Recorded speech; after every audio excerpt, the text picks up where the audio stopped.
Netanyahu was kind of like a little lapdog basically around Trump. He's telling Netanyahu, stay out of Gaza. Gaza's ours, it's mine, you don't touch it, that's it.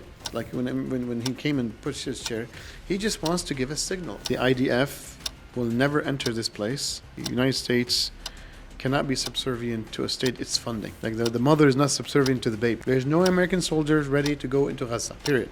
Like, if they want somebody to go in, they'll send the Israelis. Why would America actually do that? Assalamu alaikum. Welcome to the i3 Pulse. Did we celebrate the Trump ceasefire too soon? Or is this just the beginning of the erasure of Palestine?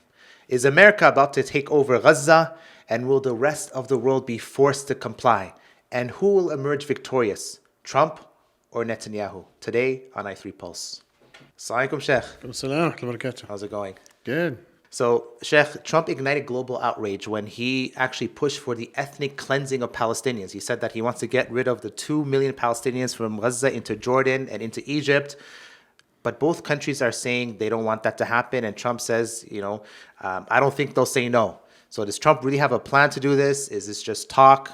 Like, is he going to get rid of the Palestinians from Gaza? What's going to happen? So having a plan, no. This is what all the White House personnel and the staff members of his team basically said, we didn't see any plans.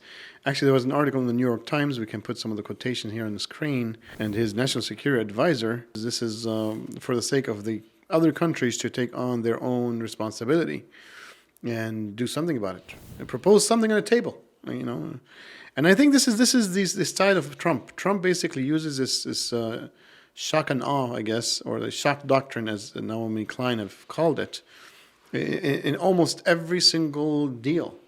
Like, with Canada, it's like, oh, you're going to be the 51st state of the United States. Like, what the heck is that? Greenland, we're going to take over Greenland. We're going to annex it. The Panama Canal, is always basically using things to create shock. And the reason is it helps him in the negotiations. And to be honest, through it, he sends signals. Like what I read between the lines, and I'm not commenting if he really means it or not. What this does, is, in addition to creating a shock, creates motion, right? Like it's like Newton says, if something is stationary, it will continue to be stationary until and unless basically a force gets applied upon it. Yeah. So that's what he does. He applies force, and then his way of applying force is creating these, fully ridiculous statements to shake people and to create motion, so people can start, proposing something. It's like, okay, what do you guys want? If you guys don't want to do anything about it, it's fine. I'm willing to come in, basically, like expel the Palestinians. If you Arab states don't care about them, I'll expel them. You guys, deal with it. I'm just going to take over Gaza and make it into a nice little resort. So all this stuff is to me, the preferred mechanism of, communication for Trump. And that's really it, basically. Now, is he going to really do some of that? Is there any truth within it? There could be. Is a negotiation between him and Netanyahu have led to, for example, a limited... what they call by choice, migration by choice. Maybe. We'll see. But definitely, it also, I think the other thing it did, it created a response from these Arab states again to cement that the idea of transfer is not on the table. Like it seems, he's trying to indirectly tell the Israelis on behalf of Netanyahu. Like this move supports Netanyahu a little bit. It saves him face. He's like, look, it's not doable. It's not like Netanyahu doesn't want it. It's not like Netanyahu doesn't want it, but it's really the Arab states are blocking it. So what are you going to do, right? So it's a style of communication and leadership that he utilizes to get what he wants. There's an interesting angle that this statement actually is kind of public consumption to support Netanyahu, right? Now the challenge, because the Arab nations are going against it. And it's like, okay, well, you know what? Maybe this is the red line. But doesn't America have the leverage over these nations? For example, let's say Egypt, Jordan, we'll pick those two for an example. These countries specifically are number 3, number 4 on the most foreign aid that is received from the U.S. Correct. Right? Only Ukraine, Israel. Egypt is number 2, yeah. Mm-hmm. So now doesn't Trump have at least even just a financial leverage, forget military, financial leverage to just force them to accept? Yeah, they do. The Americans have enough leverage, definitely, without doubt. I mean, Jordan is nothing. Like, for God's sakes, it'll take 3 days for the Americans to invade Jordan. With the Egyptians, there's enough, people loyal to the Americans within the Sisi regime that they can help them do a coup against Sisi if Sisi was the obstacle. But and as you said, basically lots of financial, card. But the Americans don't want these countries to accept them. This is what we've been saying. What we've been saying is that the Americans have enough leverage in both countries to force them to accept the migration. At least in Egypt, because only a couple million. With Jordan, it will destabilize the country.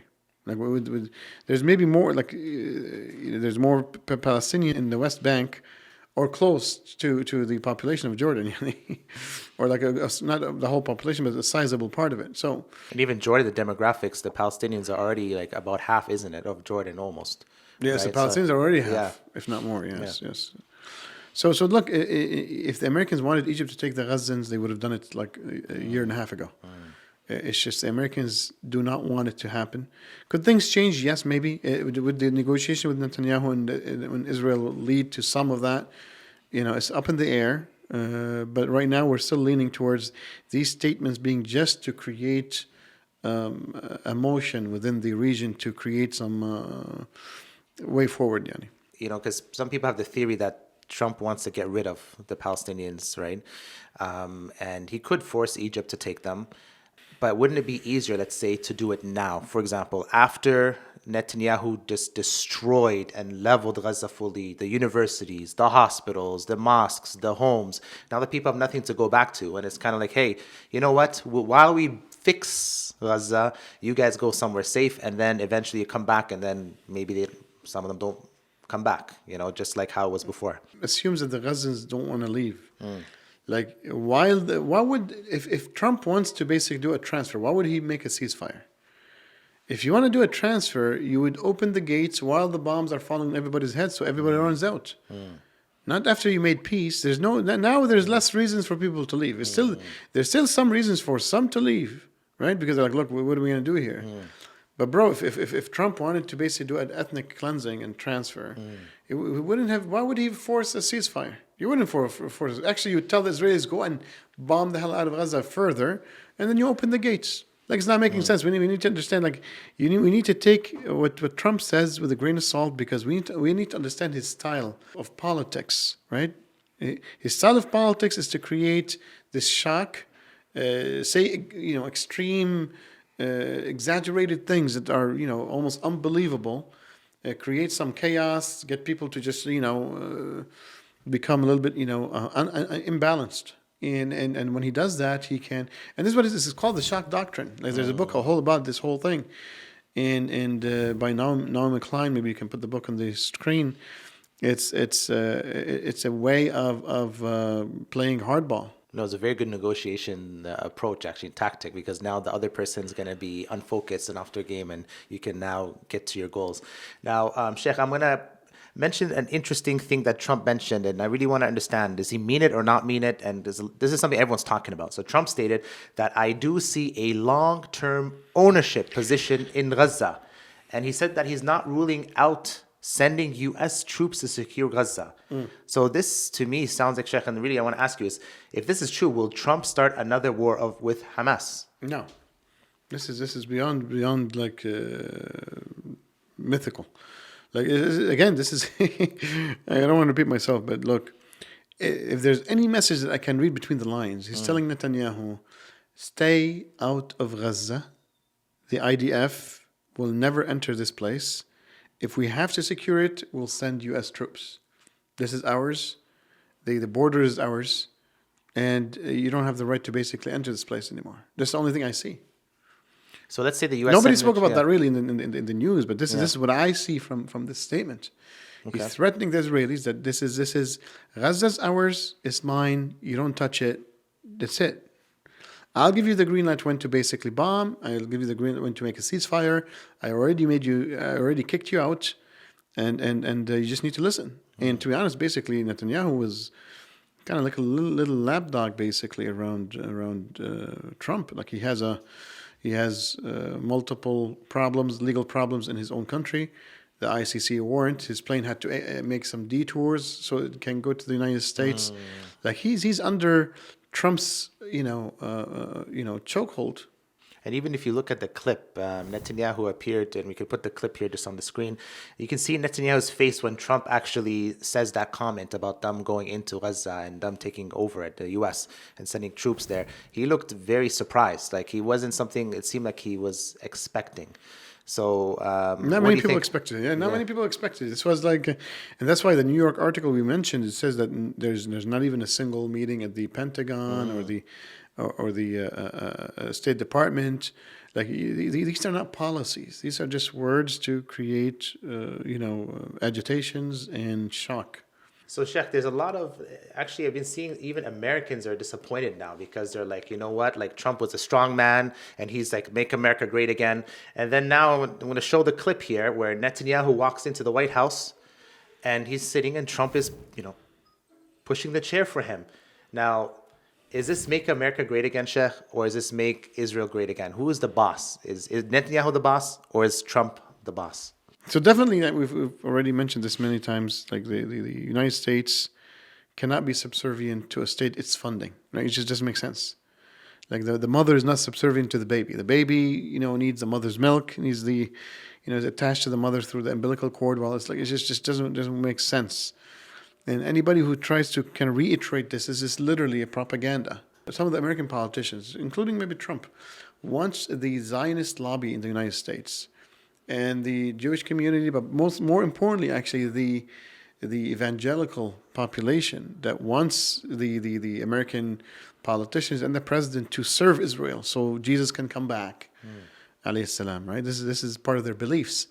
They want to give that image. It's part and parcel, basically, of giving the image that the American president is at the service of Israel. And even from an American foreign policy perspective, like they want to give the signal to the world that America is at the service. We will never let Israel go. It's just so that's all what I see in this. Like when he came and pushed his chair, he just wants to give a signal. Everything like this dude is a reality TV guy. He knows how to pass messages. He knows how to manipulate public opinion. He is amazing at it. Right. So that's what it is. Like you're speaking to one of the most powerful American presidents in history. And you're speaking about a guy who has an arrest warrant from the ICC and from his own country. He has like legal problems in his own country. So it doesn't make sense. Like we need to understand these are literally messaging. This is messaging to control the minds and the hearts of people through media. And they're great. He's great at it. I have to admit, he's a very good person at this. So now you mentioned earlier that America is letting Israel know that, okay, we're going in. You need to kind of stop. You need to know your limit. Now, when America goes in, if they're going to bring boots on the ground, are they going to go and dismantle, let's say, Hamas? For example, Anthony Blinken, former Secretary of State, said that they can't be beaten militarily and that they actually replenish the number of their soldiers that they lost or their fighters that they lost. Yeah. So if America goes in, like, what is the end game? Americans are not going in. There's no America going in. It is not on the table. It's not on the table. This is just Trump using his reality TV skill set as a president, and he's doing it very well. There's no Americans going in. The public opinion in America is not against it. Yes. The State Department was not even informed about this. Yep. The Pentagon was not informed about this. Why would America actually do that? Like, what are they trying to do for going in? Like, if they want somebody to go in, they'll send the Israelis. So they're not going to send the American people to take over Gaza. Why would they do that? This is all rubbish, and we need to understand it's rubbish to differentiate between public consumption, stuff for public consumptions, and manipulation and disinformation, and from real policy-related statements. This has nothing to do with it. And I'm telling you, the only message I got from that, I'm going to just repeat myself, is that if there is a message between the line, the only thing I could sense is he's telling the Israelis that don't touch Gaza. We just kicked you out. You stay out. And, if we have to secure it by sending American soldiers, we will. This message is towards the Israelis, not anybody else. I mean, Anthony Blinken, for God's sake, just said himself, just like a few weeks ago, that Hamas is unbeatable militarily. So the second president comes in after 2 weeks and sends soldiers, right? It doesn't work like that. So definitely, it's not even on the table. It is not on the table. With Trump, we're going to have 4 years of basically him saying some extraordinary, crazy stuff. We just need to get used to it and understand where's the fluff, where's the public consumption, and and just differentiate between those. So this is not on the table. There's no American soldiers ready to go into Gaza, period.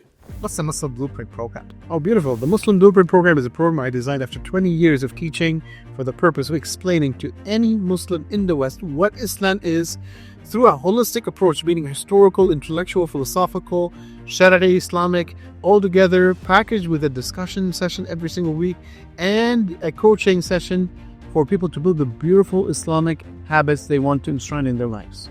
And that means basically we're going to discuss what Islam is and break it down. We're going to help people in their purification journey. And number 3, teach them how to get da'wah so they can become active in the community. That sounds amazing. Where does it start? How do I sign up? Well, the next course is going to start early February, so go to this link below and register now.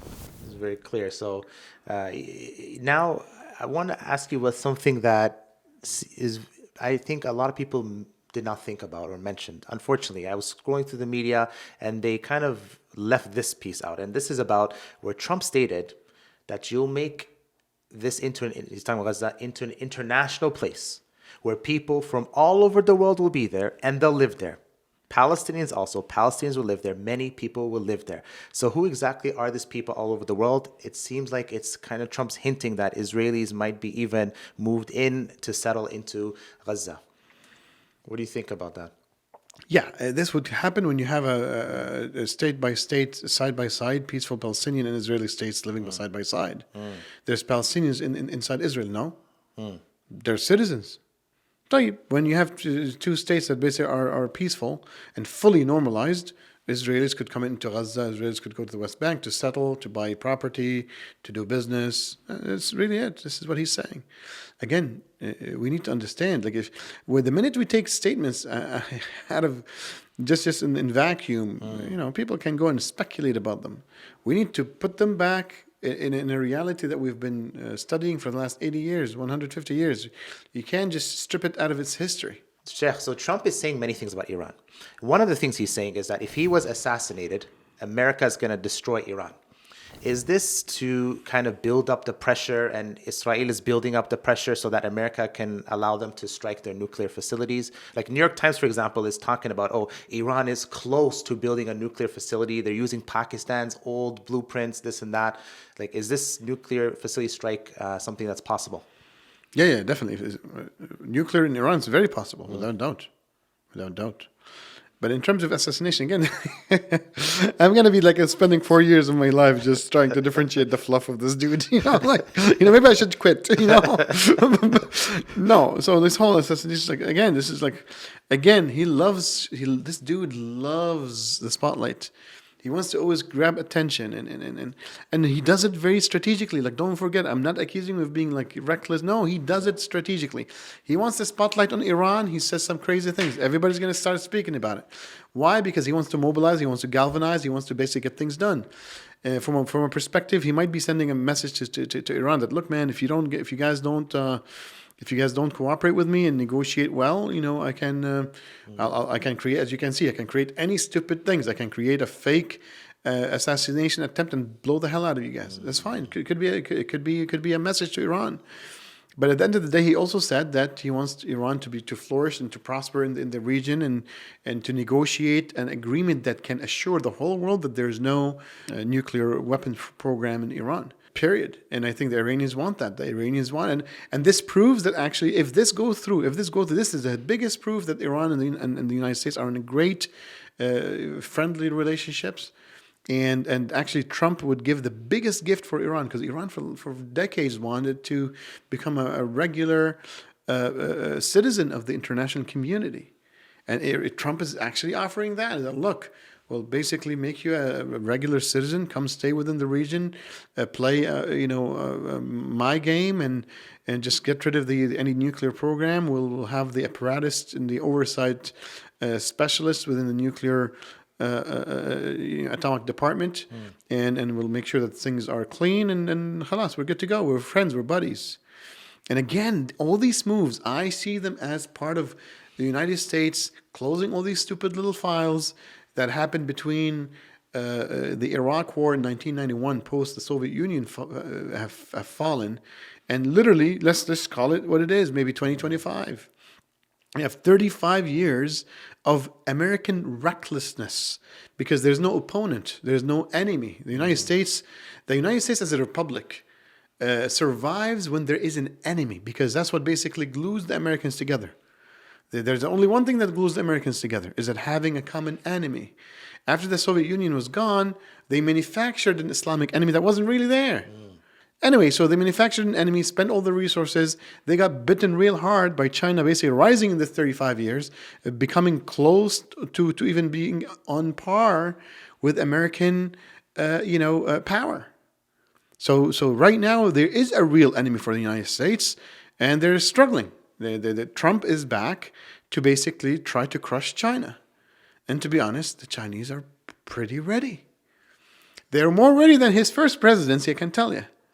So I believe the biggest reason for Trump trying to normalize the region is to basically say, look, you guys need to be stable, and we need to utilize you guys in my fight with China. You understand?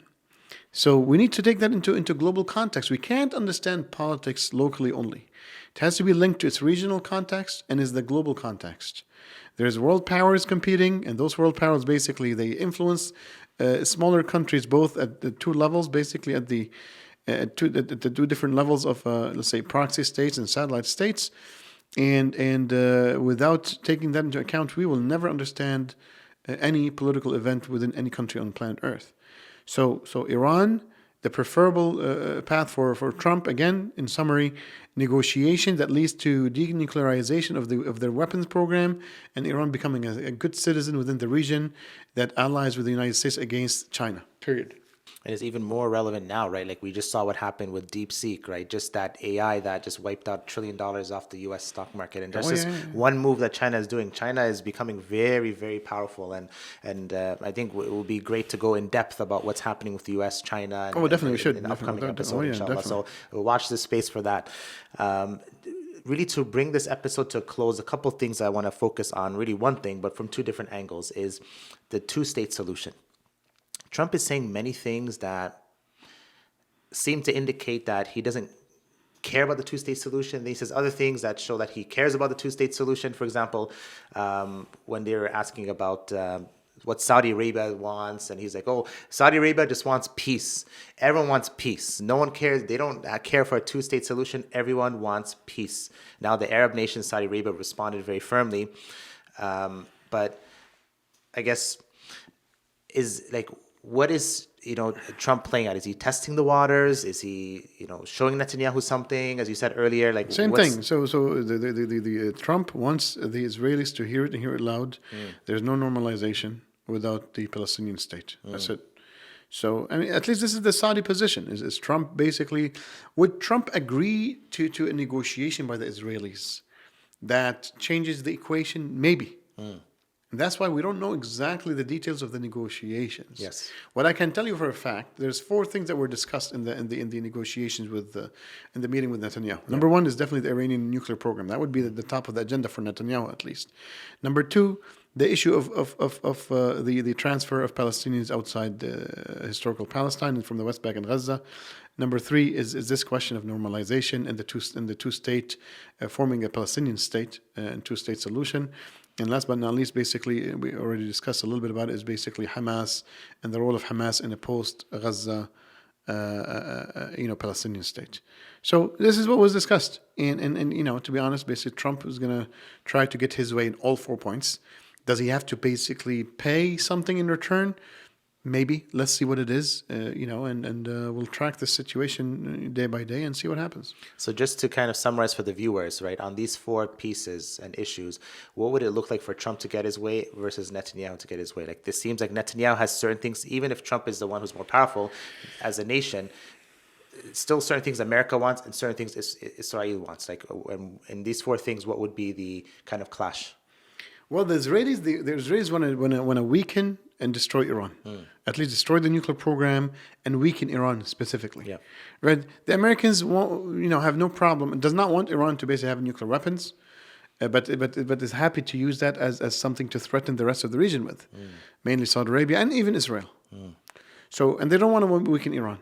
They want to limit Iran. You want to accommodate Iran, but keep it in the region because they love this. This is all about balance of power. Yes. Saudi Arabia and Iran balancing each other. Iran and Israel balancing each other. Israel and Saudi Arabia balancing each other. Okay, that's really it. Very simple. So that's why there's a conflict of interest. In terms of basically the transfer, as you saw, right now basically Trump is winning until now. The Palestinians didn't go anywhere after a year and a half of bombardment, and they have the keys. Hamas is still there. It's not destroyed, and it's is it hurt? Yes, definitely. But as Blinken said, they've been able to recuperate. And last but not least is the issue of the normalization of the Palestinian state. The Palestinian state is what the United States wants, and this is what Israel is blocking. This is the only leverage that the Israelis have. You see what I'm saying? Because they blocked Gaza and the West Bank from air, land, and sea. Yeah. You know what I'm saying? The Americans cannot do it with Israelis complying. You see what I'm saying? But the Israelis cannot do anything about Iran without the Americans. That's a fully American decision. They haven't been able to push back the transfer of the Palestinian ethnic cleansing. They couldn't push it without the United States. They couldn't defeat Hamas without the United States. So there are 3 things in the pocket of Trump, 100%, and there's 1 thing in the pocket of Netanyahu, which is the 2-state solution. So if Trump wants that 2-state solution, what is he going to give for that? Limited transfer, blowing up the nuclear program in Iran. You see what I'm saying? So this is where the negotiation is. And also, if we separate that point basically with normalization and make it 5 points, I think Israelis want the normalization. They want to be part of the region for economic and political reasons. And the Americans want it, and the Saudis also want it, but they want the peace in return. So if we make it 4 versus... Well, this one is equal to both. That's why you can just keep it outside. It's 3 versus 1. Okay, so Iran, Hamas, transfer in the pocket of Trump. The 2-state solution, sadly, is rejected by the Israelis. Final question. Will Trump allow Israel to annex the West Bank? Because Trump was asked the question, will you recognize Israeli sovereignty over the West Bank? And Trump said that we will announce our position in 4 weeks. This was reported by The Hill. And then at the same time, the Republicans are pushing to rename the West Bank to Judea and Samaria. So is this something that is possible? He allowed the Golan Heights to be annexed by Israel. Will he allow the West Bank to be annexed by Israel?